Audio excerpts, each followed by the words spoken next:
Salah satu peristiwa terkenal yang terjadi pada zaman Nabi Musa alaihissalam adalah peristiwa sapi betina.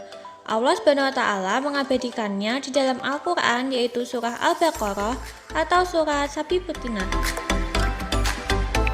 Keponakan yang jahat. Mengutip riwayat dari Ubadiyah As-Salmani, Ibnu Katsir dalam kitab tafsirnya menuturkan bahwa di kalangan Bani Israel terdapat seorang laki-laki yang kaya raya tetapi tidak memiliki keturunan. Apabila ia meninggal dunia, maka satu-satunya yang menjadi ahli warisnya adalah keponakannya, yaitu anak dari saudaranya. Dari sinilah kisah ini berawal. Oleh karena tidak sabar menunggu untuk mendapatkan warisan, maka anak dari saudaranya ini merencanakan membunuh pamannya sendiri. Ia berpikir jika pamannya cepat meninggal dunia, maka seluruh harta kekayaannya akan segera menjadi miliknya. Sang keponakan pun membunuh pamannya. Untuk menutupi kejahatannya, sang keponakan pun menyusun sebuah rencana. Pada malam hari, ia berhasil membunuh pamannya. Kemudian ia mengangkat dan meletakkan jenazah pamannya di depan rumah seorang Bani Israel. Keesokan harinya, sebagian masyarakat menuduh pemilik rumahlah yang menjadi pembunuhnya. Oleh karena merasa tidak melakukan, maka terjadi perdebatan dan pertengkaran antara pemilik rumah dengan tetangga-tetangganya. Kemudian ada seseorang dari mereka yang mengusulkan agar masalah ini dibawa kepada Nabi Musa alaihissalam sebagai utusan dari Allah SWT untuk menanyakan siapa sebenarnya yang telah membunuh laki-laki kaya tersebut. Nabi Musa alaihissalam memohon petunjuk kepada Allah SWT. Masyarakat berbondong-bondong mendatangi Nabi Musa alaihissalam. Sebagai Nabi Allah, Nabi Musa alaihissalam diminta untuk berdoa supaya Allah memberi petunjuk tentang siapa sebenarnya yang telah melakukan pembunuhan. Setelah Nabi Musa alaihissalam berdoa kepada Allah, turunlah sebuah perintah yang sangat sederhana, yaitu Bani Israel diminta agar menyembelih seekor sapi betina. Allah SWT berfirman yang artinya, "Dan ingatlah ketika Musa berkata kepada kaumnya, sesungguhnya Allah menyuruh kamu menyembelih seekor sapi betina." Mereka berkata, "Apakah kamu hendak menjadikan kami buah ejekan?" Musa menjawab, "Aku berlindung kepada Allah agar tidak menjadi salah seorang dari orang-orang yang jahil." Quran Surat Al-Baqarah ayat 67. Bani Israel menolak melaksanakan perintah Allah. Mendapatkan perintah untuk menyembelih sapi betina, kaum Bani Israel malah tersinggung dan menolaknya. Mereka menuduh Nabi Musa alaihissalam sedang mempermainkan atau mengolok-olok. Menurut mereka, tidak ada hubungannya antara mencari sang pembunuh dengan menyembelih seekor sapi betina. Mereka tidak mempercayai, bahkan lupa, bahwa telah banyak mukjizat luar biasa yang telah mereka lalui bersama Nabi Musa alaihissalam. Menerima tuduhan ini, Nabi Musa alaihissalam pun berkata, "Aku berlindung kepada Allah agar tidak menjadi salah seorang dari orang-orang yang jahil." Dipilihnya sapi untuk disembelih dihubungkan dengan peristiwa penyembahan Bani Israel terhadap patung emas berbentuk anak sapi yang dibuat oleh Samiri. Untuk mengikis habis sisa-sisa kultus terhadap sapi yang sudah terlanjur masuk ke dalam hati dan pikiran kaum Bani Israel, maka mereka diperintahkan untuk menyembelih sapi. Sebenarnya dengan mudah kaum Bani Israel bisa mencari seekor sapi mana saja, lalu menyembelihnya sesuai perintah Allah SWT.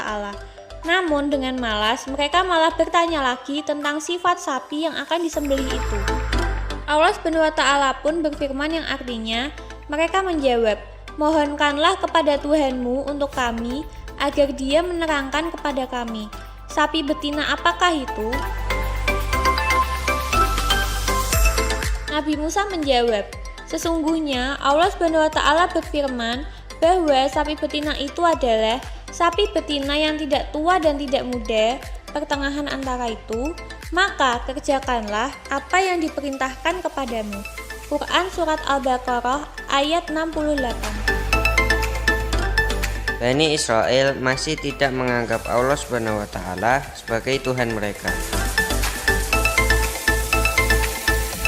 Apabila diperhatikan, kalimat yang digunakan oleh Bani Israel yaitu mohonkanlah kepada Tuhanmu, maka seolah-olah Allah SWT itu hanya Tuhannya Nabi Musa alaihissalam saja dan bukan Tuhan Bani Israel. Setelah Nabi Musa alaihissalam menjelaskan sapi yang akan disembelih adalah sapi yang tidak tua dan tidak muda, Bani Israel masih juga belum bergerak mencari, tetapi malah bertanya lagi tentang warnanya apa. Allah SWT kembali berfirman yang artinya, mereka berkata, mohonkanlah kepada Tuhanmu untuk kami, agar Dia menerangkan kepada kami apa warnanya. Nabi Musa alaihissalam menjawab, sesungguhnya Allah SWT berfirman bahwa sapi betina itu adalah sapi betina yang kuning tua warnanya, lagi menyenangkan orang-orang yang memandangnya. Quran Surat Al-Baqarah ayat 69. Bani Israel telah mempersulit diri sendiri. Bani Israel tidak menyadari bahwa dengan terus bertanya, maka tugas mereka justru akan menjadi semakin berat. Mereka terus bertanya lagi, sapi kuning yang bagaimana yang harus mereka sembelih?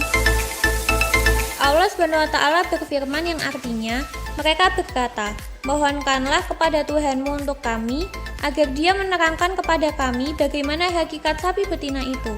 Karena sesungguhnya sapi itu masih samar bagi kami. Dan sesungguhnya kami insya Allah akan mendapat petunjuk untuk memperoleh sapi itu. Quran Surat Al-Baqarah ayat 70. Bani Israel tetap tidak menjalankan perintah yang sudah cukup jelas. Mereka memang tidak punya sikap patuh dan percaya sepenuhnya kepada Nabi Musa alaihissalam, sehingga mereka bertanya lagi. Akhirnya ditambahkanlah oleh Allah satu sifat lagi dari sapi betina yang harus mereka cari dan sembelih.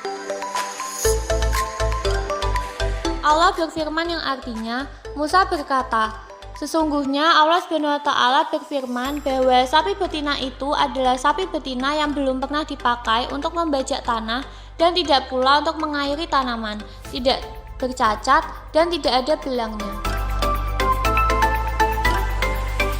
Mereka berkata, sekarang barulah kamu menerangkan hakikat sapi betina yang sebenarnya. Kemudian mereka menyembelihnya dan hampir saja mereka tidak melaksanakan perintah itu.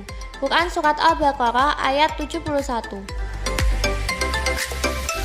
Teka-teki Bani Israel pun terjawab. Allah SWT berfirman yang artinya, dan ingatlah, ketika kamu membunuh seorang manusia, lalu kamu saling tuduh-menuduh tentang itu, dan Allah hendak menyingkapkan apa yang selama ini kamu sembunyikan.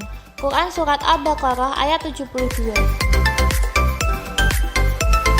Setelah sapi betina itu ditemukan dan disembelih, bagian ekornya dipotong kemudian dipukulkan ke arah laki-laki kaya yang telah meninggal dunia. Atas izin Allah SWT, laki-laki itu pun tiba-tiba bangun dan mengatakan bahwa yang membunuhnya adalah anak dari saudaranya sendiri yang menginginkan harta warisannya. Lalu laki-laki itu kembali meninggal dunia. Demikianlah Allah menghidupkan kembali orang-orang yang telah mati dan memperlihatkan padamu tanda-tanda kekuasaannya agar kamu mengerti. Quran Surat Al-Baqarah ayat 73. Terjawab sudah teka-teki tentang siapa pembunuh sebenarnya. Sebuah pelajaran bagi kita semua. Pelajaran penting bagi kita adalah tidak meniru sifat buruk dari Bani Israel. Gara-gara banyak bertanya yang tidak perlu, tugas dari Allah yang tadinya sederhana dan mudah dilaksanakan berubah menjadi sulit. Al-Quran menyatakan betapa sulitnya mencari sapi betina yang sesuai dengan sifat yang disebutkan oleh Allah SWT. Hampir-hampir mereka tidak dapat melaksanakan perintah itu. Dalam kitab Tanwirul Azan diriwayatkan bahwa sapi Nabi Musa alaihissalam termasuk dalam 10 hewan yang dijamin masuk surga oleh Allah SWT. Sedangkan 9 hewan lainnya adalah unta Nabi Saleh alaihissalam, sapi Nabi Ibrahim alaihissalam, domba Nabi Ismail alaihissalam, burung hudhud Nabi Sulaiman alaihissalam, ikan Nabi Yunus alaihissalam, keledai Nabi Uzair alaihissalam, semut Nabi Sulaiman alaihissalam, anjing Ashabul Kahfi, dan unta Nabi Muhammad sallallahu alaihi wasallam.